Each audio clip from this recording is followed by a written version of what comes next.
So this is a picture of my dad, and he is proudly displaying some of the cucumbers that he grew in our backyard in San Diego, California. And I spent a lot of time in this backyard. It's pretty small, but it was really influential in kind of my, I guess, forming my interest growing up. And growing up in San Diego, the weather is pretty great most of the year. So we spent a lot of time outdoors, and we went camping and fishing. San Diego has also a zoo, and all of these experiences really made me want to become a scientist. And so I went off to college and got my degree in evolution and ecology, and I minored in Spanish. Because during high school, I hate to admit this, but I was a procrastinator. And I would stay up late working on my projects and homework. And some of you may know this, but during the late nights, and so I was watching television when I was doing my homework, the interesting commercials come on TV. And one of those commercials was for the Peace Corps. So, during the commercial, they were saying things like, it's the toughest job you'll ever love. And it just seemed so interesting to me.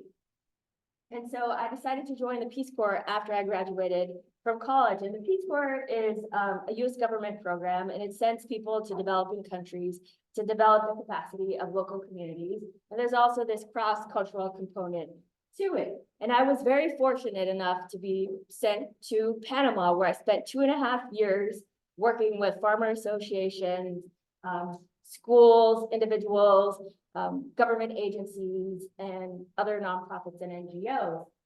And we worked on issues related to community environmental conservation, and also kind of introducing and developing environmentally friendly agricultural techniques with these farmers with whom I was living and working.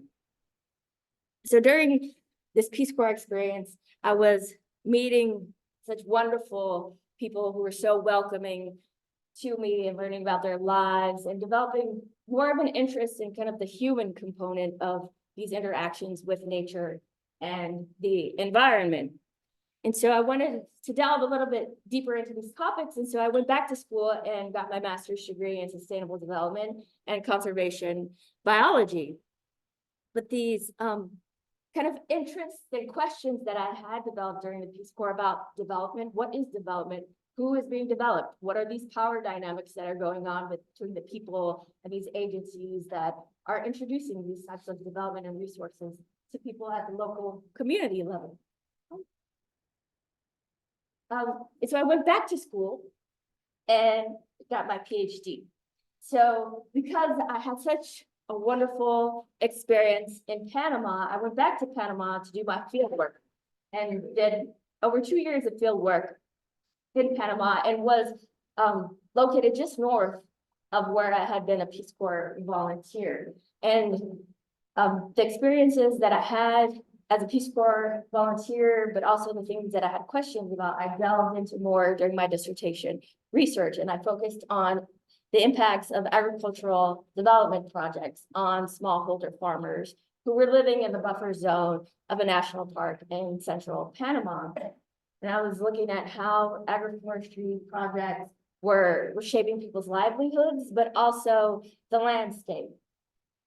And then after I graduated with my PhD, I got a postdoctoral fellowship at Stanford University.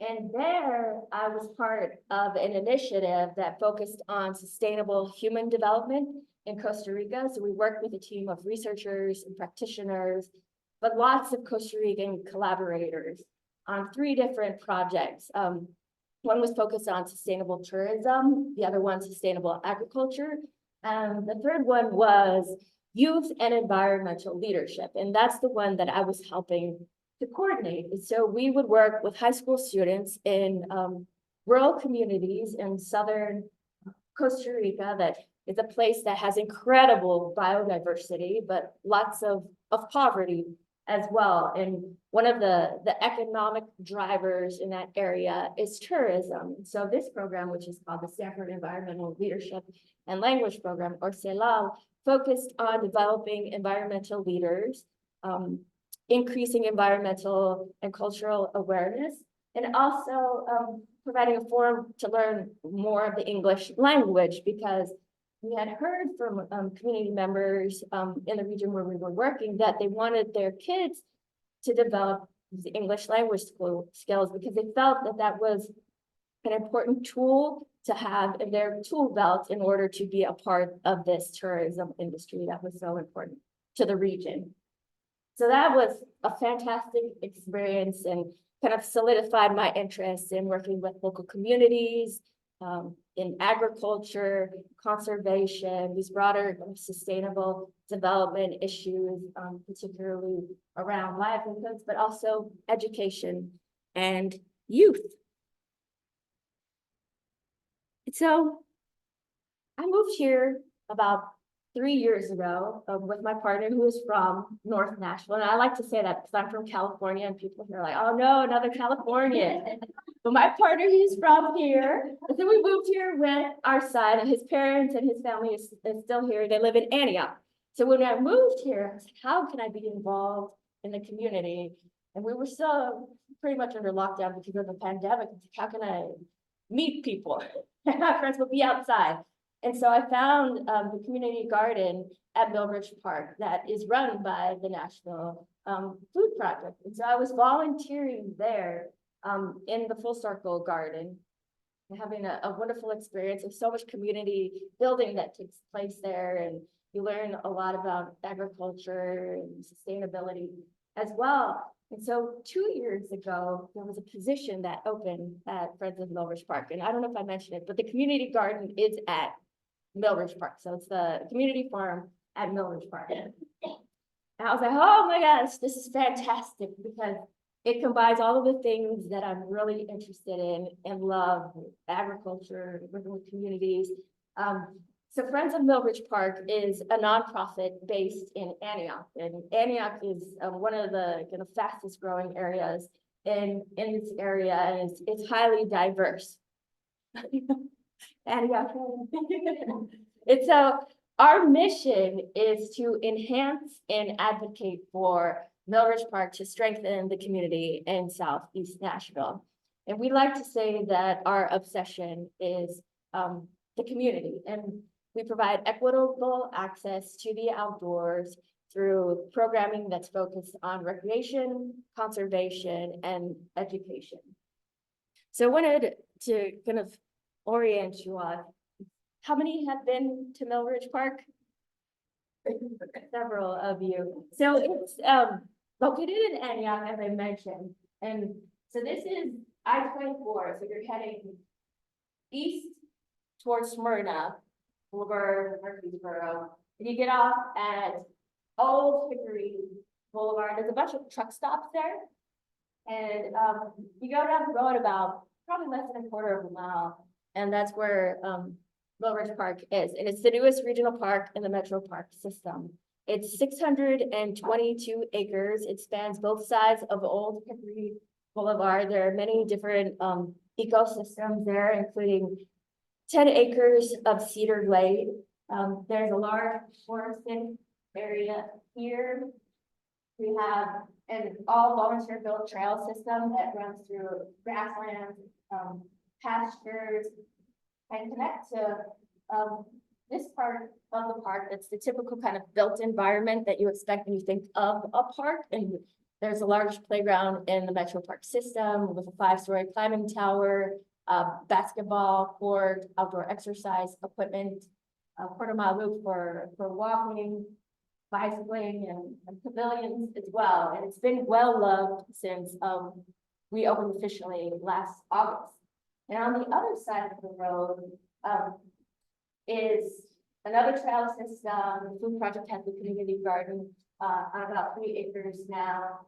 And there is an orchard with about 120 fruit tree species, including pear, apple, persimmon, serviceberry, cherry, And we also grow a seasonal pumpkin patch there as well, and have a series of pumpkin patch parties in October. And in the future, there'll be a sports corridor in the area, a dog park, and a botanical garden. And all of these things that are taking place at the park were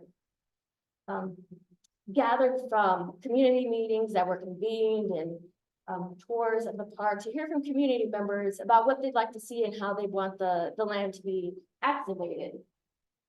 And kind of important things for them were places to gather and cultivate different things on the parkland. And I have this photo up here too, so that you all can see kind of the development pressure that's surrounding the park. So there's a lot of warehouses and distribution centers out here, but also subdivisions and neighborhoods. Cambridge High School is next to us, and there's a couple of other elementary schools around the area. So this space is really important. Lots of people come to the park and they say, "Oh, this is a gem," and it truly is.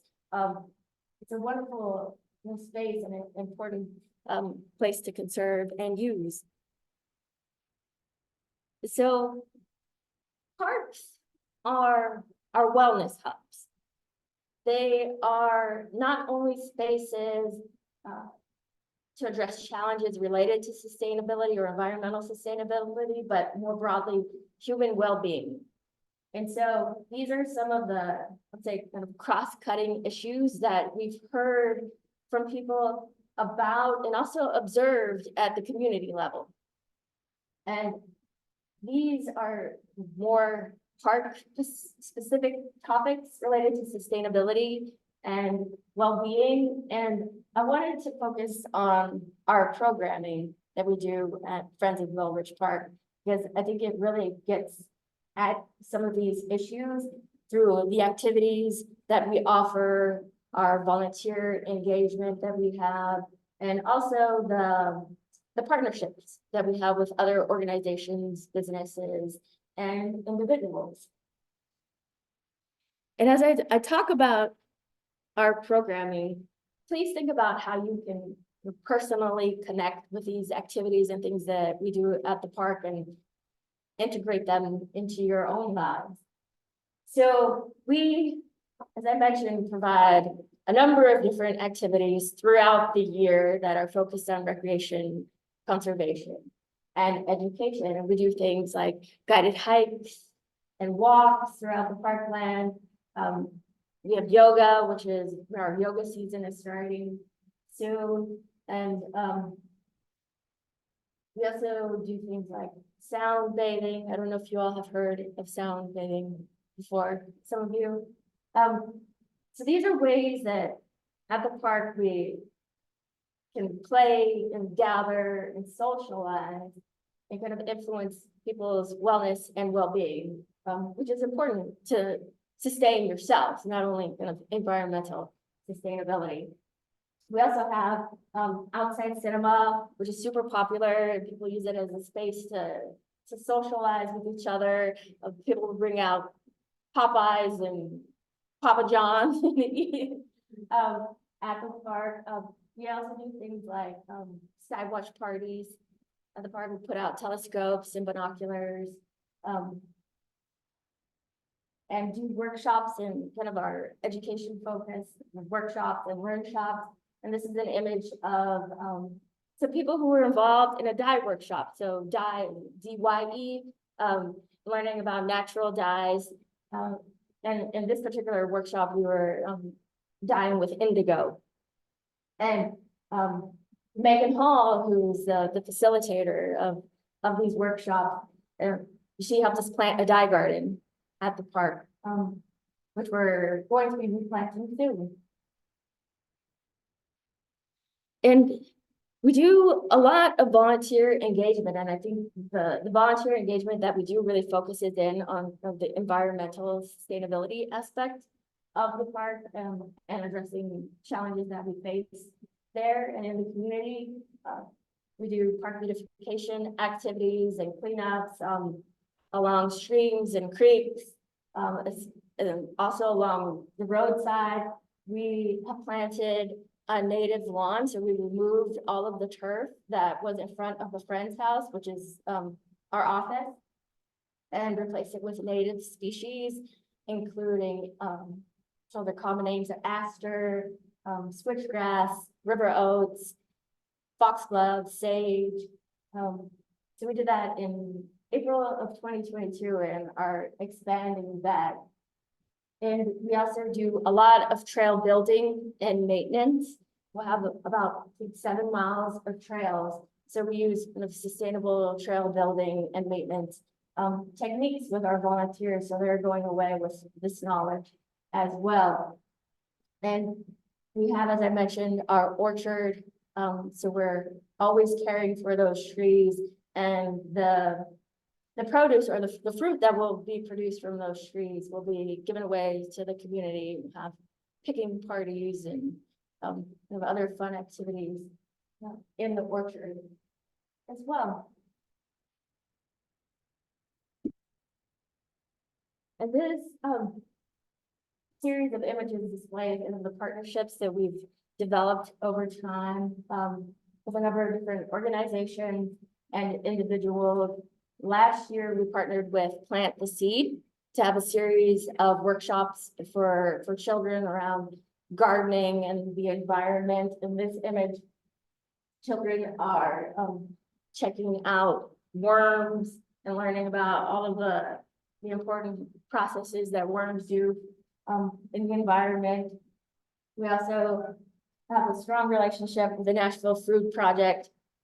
And last year, they were coming out and they had a food stand to provide people with fresh produce on pay what you can basis. And there's so in some ways it's like a food desert around us, and there's a lot of food insecurity in the area. So it was really great to have them out there, and a lot of people appreciated having the produce stand, and it grew over time to include other organizations that provided resources to community members on this monthly basis last year. We also have worked with the branch.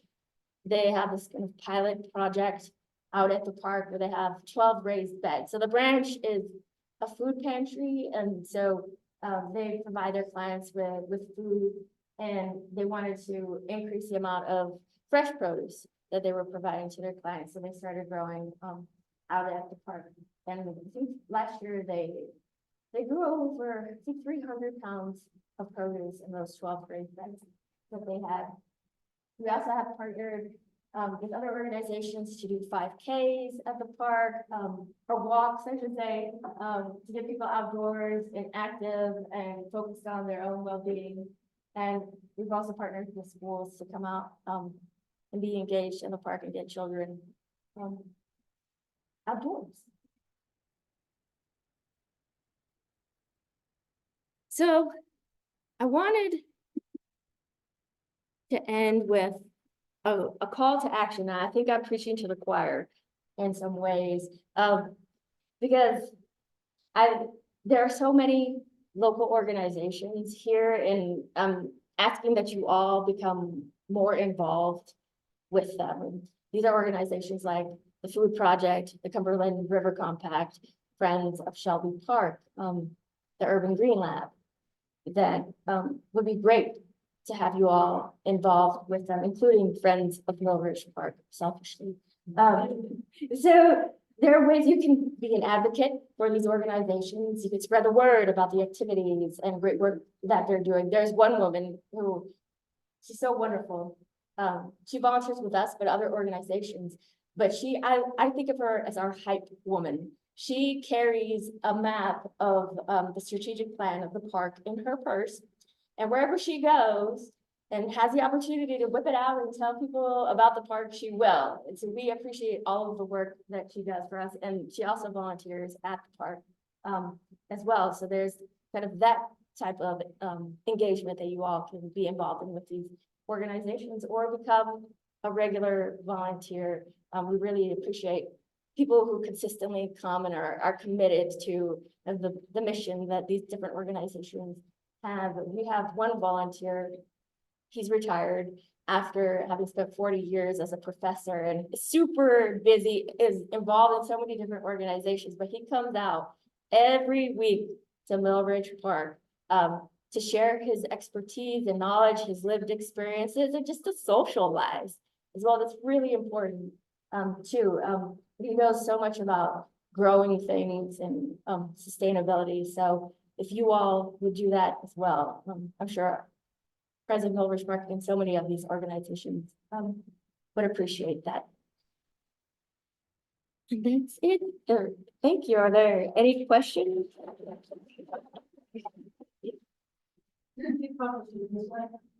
We do. We used to do one every month, but we changed that. So occasionally we'll have what we call a postcard that comes out to give people updates about what's going on. And if you're interested in our activities, we're on, we have a website, Facebook, Instagram as well.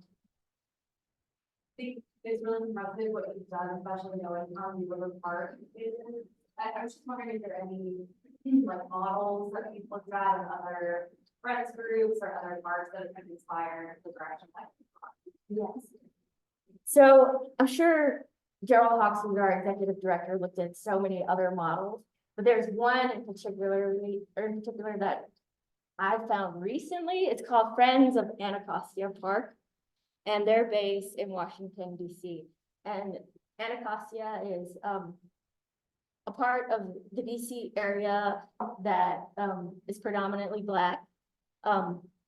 There's a lot of environmental issues around there, but there's it's a national park as well.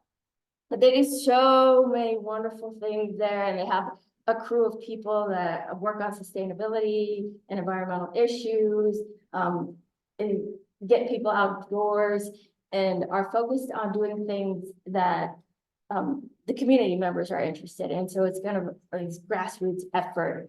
And they do things like having a skate night, because they have a skating pavilion and so many people there love to skate. So it's a wonderful organization that I look to guide me in the work that we do with Friends of Mill Ridge Park. An anecdote, I went to where the playground is and everything. And one of my favorite things is there's a sidewalk that creates music. Yes, yes. And how to y'all make that happen? Yes. So there are these pillars, I think there's 6 of them, and they light up, then they have strips on the ground that you walk on, you described, and then music comes out, and the music is from the Cayden Ridge High School marching band. Yes. So we worked, I think it was with the Arts Council to create that with an organization in Canada. I can't remember, but it's an interactive art installation, and each of those columns has kind of the percussion or the wind instruments playing. We'd love to add more art to the park. That's so cool. That's music from the high school. Yes. So I have a question. Did the city of Nashville begin this? And then, like, I live near Sevier Park, and I mean, we don't have all that going on in the city. Yeah. You know, from the city beginning this, and then the staff, and you know, how did this grow into, you know, to us? That's a great question. So I think it was around 2014, but prior to this area was identified as a place that was underserved by parks, given the population size and growth. There was a lack of green space in the area. And around 2014, there was a woman who became one of the founders of Friends of Mill Ridge Park who approached Mary Moore, and who had about 180 acres of land, and wrote her a letter and described kind of this idea of using the land and purchasing it to start a park. So Miss Mary sold her land to the organization that Angela Goddard worked for, the Joe C. Davis Foundation, and deeded the land to the city parks department with a conservation easement on that land. And then over time, they began acquiring more land from about 10 different land owners to then now have the park that we have now, that's 622 acres, and it's a city park.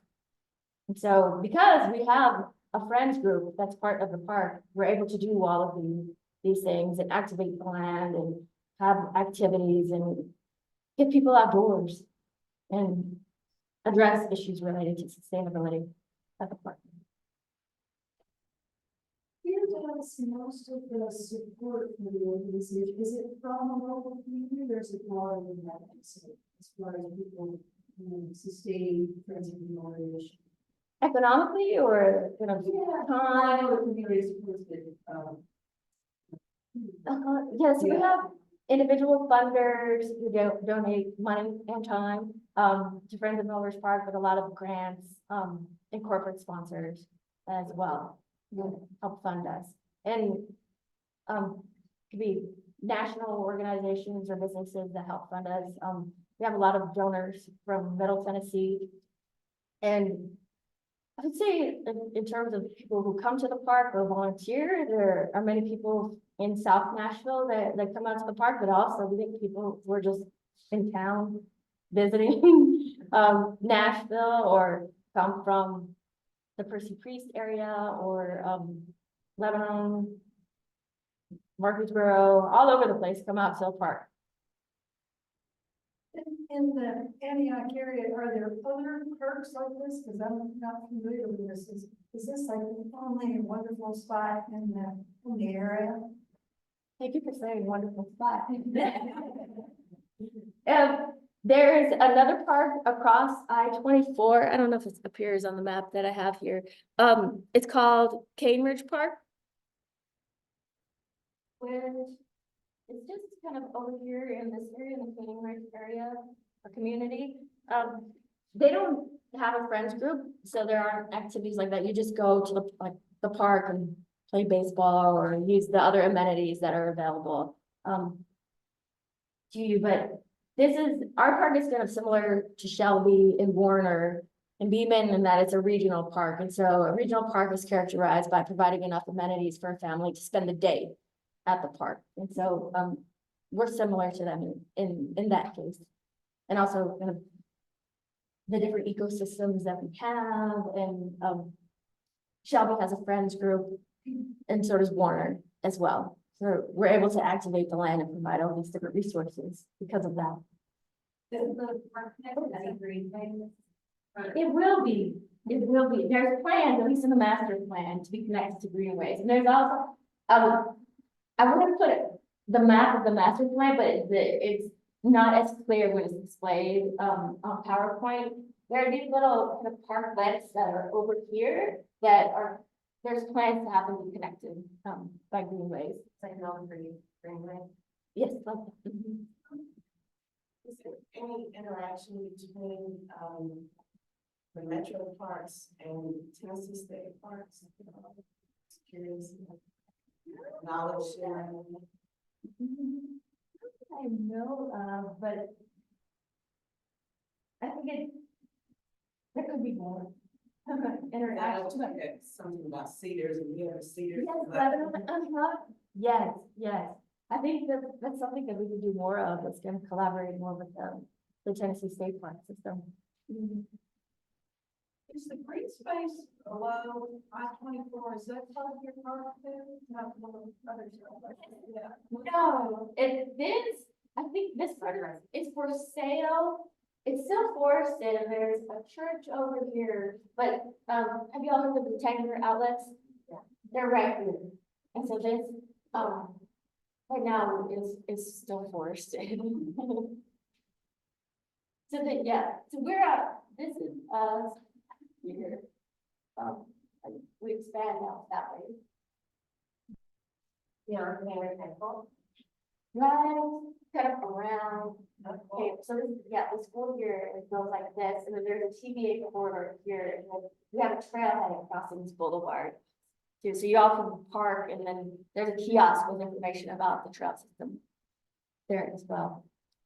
I was wondering about just like the diversity of South Nashville and Antioch, like how do you work through multicultural programming and language barriers Yes. and being culturally sensitive and relevant to our really, you know, like, I don't know anything about Kurdish culture, like, how would I attract Kurdish families to a park? Yes, so we do that a number of different ways, and one is having a board of directors that's pretty diverse, that represents portions of the community in Antioch. So we can hear from them about how we can do all of those things and do them better. And we also, this is an example of how we take these things into consideration because of the diversity of our community, is that we're working with UT Ag Extension to install a story stroll in part of the park. And the story is focused on health and nutrition, and being outdoors, and then kind of a little information about UT Ag and the work that they do, but also having facts about the park and the history of the park. And we let them know that our community is very diverse. We have so many different languages and cultures that are represented in the community. So they went back and are working to translate that story into, I think, the 4 most dominant languages that are in the community. So we'll start there, and then we will have a QR code where people can scan and listen to the story or read the story as well. So we do take those things into consideration with our activities and programs. So we're static, Arabic, Nepali and Burmese. Does somebody say? I think Kurdish. Kurdish is another one. Yes. I think at Cambridge High School, there's over 30 languages that are spoken there. I'm also a return piece volunteer, Oh, so where were you? apologies, Paraguay. Oh, yeah. So sorry for the pointed question, but I'm curious, with your Peace Corps service and the communities you serve there, and then the community you serve with Friends of Millward Park, like what are the, I guess, interchanges? Like, what are the connections you see there? And like, how do you use what you learned working with those communities in Panama to the ones at Millward Park? Yes. So I think, at least in my community in Panama, there was extreme poverty. It was a very small community of 60 people. But I learned about listening. So I guess these are skills that I learned, not about the characteristics of the community.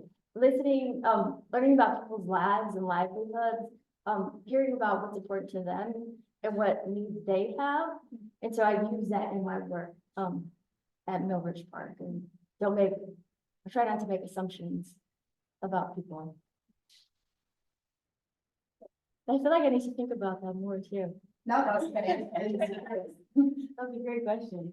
Yes. I have a non-work related.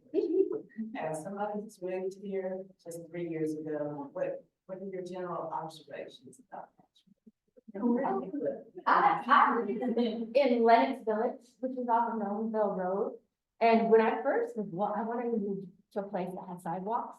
I wanted to get outside and walk around with my son, who's now 3.5. He'll be 4 in May. But even the area where I live currently, there's so much construction and growth down that corridor.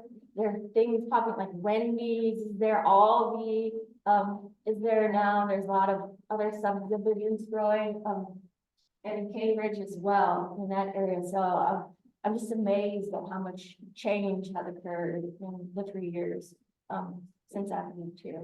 So that's I guess what stands out most to me. But also these, I guess, affinity groups like volunteering at the volunteers at the garden. That there's places where you can build community with other people, which is fantastic. And I love the community garden so much because they do potlucks and do welcoming week and invite people to workshops, and you know that's a really great, I think, a treasure to have at Millridge Park.